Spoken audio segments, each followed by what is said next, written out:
Okay, we're going to start off by opening up DocuSign in the demo version of DocuSign. It's a good idea to do all of our development work at this location rather than the production instance so that we don't utilize tags or throw away tags or make changes that are not expected in our production environment. Uh, if you need access, just contact me and I'll give you I'll set up an account and you'll be given a notification for you to come in and log in. So let's log in. You'll notice that just looking at the top here, you can see that I've applied the branding for C4C, and these settings are available over here underneath Preferences. Uh, Try not to make any changes to preferences unless we get a chance to communicate with each other, as they affect everyone globally and won't just affect your experience. But since you're signing in as an administrator, if you have access to this, you'll be able to change things, and you'll change things in a way that impacts everyone's experience. So it's a good idea to talk about this stuff before we make changes and to build a consensus on what it is we want to do before we make those changes. You'll spend most of your time here underneath the Manage screen, or this Manage view. In this Manage view, you'll notice that there is a left-hand navigation pane that allows us to look at the documents that are in our inbox, those that we've sent, those that we've drafted, and those that we've deleted. We can also drill into templates, and this is where we'll do most of our work. So when you sign into DocuSign, your experience will be different than my experience because you may or may not have created any forms. So under My Templates, I'm going to see templates that I've created because I've had some time to do some work in DocuSign. If you don't, then it's only because you haven't had a chance to do that work yet. In shared templates, you'll see those forms which I have shared with you, or which other people have shared with you, or those which you have shared with other people. So you'll see everything in here that you've shared and that other people have shared with you. Some of these may be duplicates of what's in my template. You can see that Spiro 326/2014 is a document that I've created and that I've shared. It's in my templates, and I've shared it, as you can see here. Okay, let's talk about this spirometry form. Recently, we've had cause to time to review, and we received some feedback. So let's open this up and take a look at what's involved in editing an existing form.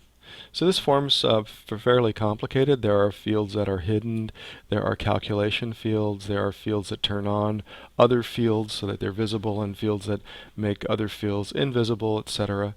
So we can go into the details of these.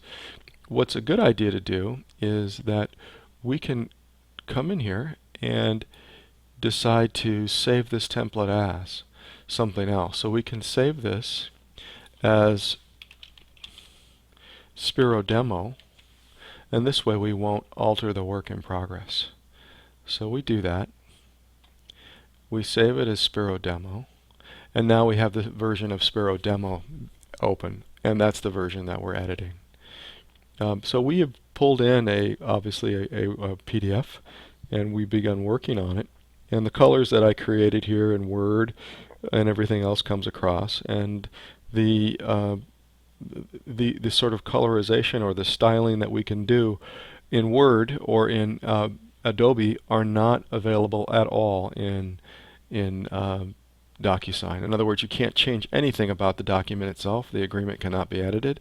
All you can do is lay these tags down and put them in places so that they're available to drive logic on the form, or to drive the user's experience, the person who receives the form's experience.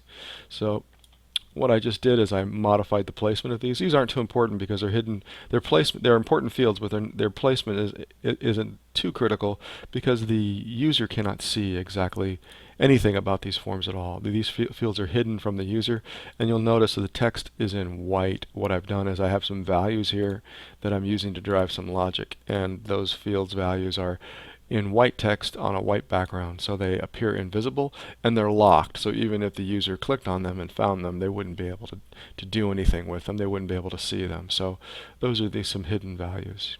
So let's say that in our recent review, we discovered that we wanted to change some things. In other words, we wanted to alter the behavior of the existing form. One of the things we decided was that we needed to have more than just 10 drop-down options. We determined that we needed 20.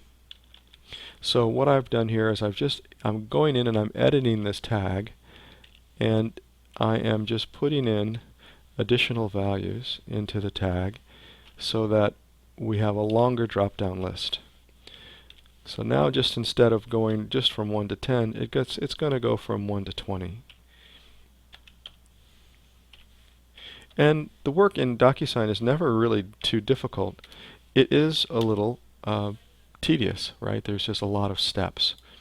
You'll notice that these drop-down values are here, and these drop-down values have a one-to-one relationship with the drop-down items. So you'll notice that 1 to 3 all equate to $0 in additional user fees, and that everything over 3 increases by 150. So I would need to come in here and put in an increase value for each one of these fields, and you can copy and paste this work from another program if you wanted to. If you had this information in Notepad or Excel and you wanted to just put it in, you could paste in things here as in plain text, and you could update these fields with cutting and pasting if you wanted to. Might be a more accurate way to get things done, especially when there's mathematics involved. It's always a good idea to be sure. And we're taking this up to the point where we'll be in synchronization with 20. So you can see it just takes a bit of time to go through and make these hand manual entries, but it is not anything terribly difficult for us to do. So these changes are now going to jive with the additional values that I've added, and so far I've added 1, 2, 3, 4, 5, 6, 7, 8. I need 2 more. Keeping track while I talk. Oops, it's 2300. There you go. 2450. Okay, so now we have all the values that we need to associate one-to-one for each of these. And what I can do, speaking of cutting and pasting, is now that I've edited one, I can go in and select all these values, click apply so I don't lose my data, and I can come into the other item that I wanted to edit, and I can now easily just edit that particular one, so that I can go from form to form and copy the requisite data. I'll go back and copy the drop-down items, cancel any changes there, come back into this second one, and now I have 2 tag fields that provide the same information. So the issue that we have to do, we have to realize we have to make sure that this is what we wanted to do. So while we'll note that the changes on the individual values on these 2 fields actually happen to jive, so it's not a problem.